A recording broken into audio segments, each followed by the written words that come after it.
It's been a great Monday here in the Business on Purpose universe, and what we've been able to do today, and so many business owners that we've been able to join with throughout the day and see a lot of different things. It's been a great day. I hope you've had a good Monday at the time of this recording.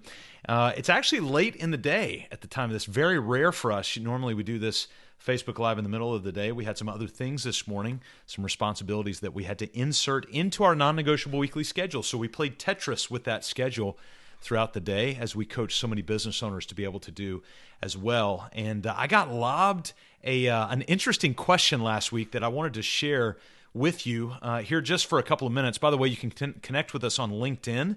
You can like us on Facebook, and of course, our YouTube channels, where all of these videos are archived, edited down and archived.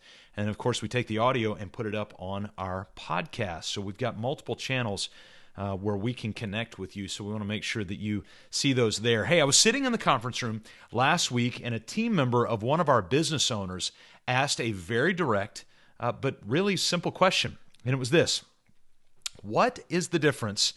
What is the difference between a leader and a manager? What is the difference between a leader and a manager? Well, my initial reaction was to rub my hands together and lick my chops, because honestly, I thought, oh my gosh, this is a softball. I'm going to be able to nail this. And then I hesitated, and I thought, what is the difference between a leader and a manager? So I did what any world-class coach would do.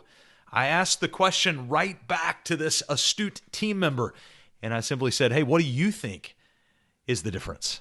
And her response was really quick. And so I threw you a little heads up just a second ago. She said this. She said, a leader leads the way, trailblazes, generates ideas, takes risk, and breaks, I love this, breaks dumb rules. And then a manager is a little bit different in that they focus on task repetition, corral people, hit deadlines, implement the leader's ideas, and follow the rules. So you've got one, the leader, that's a rule breaker, particularly of dumb rules, and one that follows rules. And so they lay those things down. It was a really interesting discussion. And I have to admit, as I got to thinking about it, admittedly, our culture, managers get a bad rap.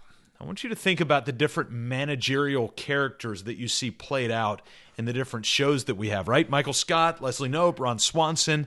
It leads us to think about their position and their roles, forcing this unnecessary bureaucracy in hopes of being seen and getting that next promotion. I'm sure as you're seeing these pictures, many of you have lines running in your head of quotes right now that you could recall. This culture of looking down on managers, bemoaning the next report in fear that it becomes ineffective and worthless. It becomes that oft talked about TPS report, right? That Office Space movie. Hey, I just need the TPS report filled out. Well, truthfully, we could bemoan leaders and we could bemoan managers as well. See, leaders get us into wars and they stoke the pompous fires of political big talk. So sometimes leaders can be just as damaging as managers, and managers can be just as damaging as leaders. So I don't know that it's a difference between what's better or what's worse, because even when we lay out the definition, we tend to kind of side with, well, to be a leader is better than to be a manager. Leaders and managers are assumed in our modern mind to be this tiered system, one being better than the other, in the same way that we assume the chef is better than the restaurant busser. Well, if the busser has a passion for service, cleanup, tidiness, constant and repetitive motion, then maybe being a chef is beneath their skill set. Managing is a unique skill set, leading is a unique skill set, and both require continual growth, learning, focus, passion. Team members for a small business need to be cultivated within both situations. There's not a leader I know who does not need to be managing something. And there's not a manager that I know who does not need to be spending time leading process or leading people. Maybe we need to begin reframing the question and instead ask, how do we build a healthy mix of leadership and management within our team? So this mix of both. So I got to thinking, if we were to build a healthy curriculum of management and leadership into team members, here are 4 things that I think it's got to include. Now, it may be more than this, but at least these 4 things. Number 1, we've got to include accountability. Accountability is a powerful tool that benefits everyone and creates a culture of progress. See, where there is no predictable accountability, there cannot be healthy progress. Something will always be progressing, either disease or health, but predictable accountability will determine which one of those is going to flourish. Michael Beaumont said this. I thought it was really powerful. I heard him say it this past week. He said, the value of your vision and your mission is found in your investment in accountability. The value of your vision or your mission is found in your investment in accountability. Of course, you've got to begin with vision, then accountability becomes the concrete that holds that vision in place. Second, a healthy curriculum of management and leadership has got to include a spotlight on soft skills. So imagine this. Donald Trump says something like, we must dominate our enemy. We've got to dominate our enemy. Now, I'm not going to do the Donald Trump the accent. I don't have it nailed down like some of the guys on Saturday Night Live do. But imagine instead of Donald Trump saying we must dominate our enemy, what if Billy Graham said the same thing? We must dominate our enemy. Now, it's going to sound very different coming out of Billy Graham's mouth than it does coming out of Donald Trump's mouth. Why? Well, that's where I come back to this idea of soft skills. I looked up a definition of soft skills, and it yielded this: personal attributes that enable someone to interact effectively and harmoniously with other people. Now ask yourself the question. We must dominate our enemy. Coming out of Donald Trump's mouth versus coming out of Billy Graham's mouth, they're going to be received very, very differently. Rarely is the technical detail of what we say important. More often, it's about how we say what we say and the context we say it in. So there's a third element that I think every healthy curriculum teaching management and leadership needs to involve, and that is very simply capturing and training process. Capturing and training process.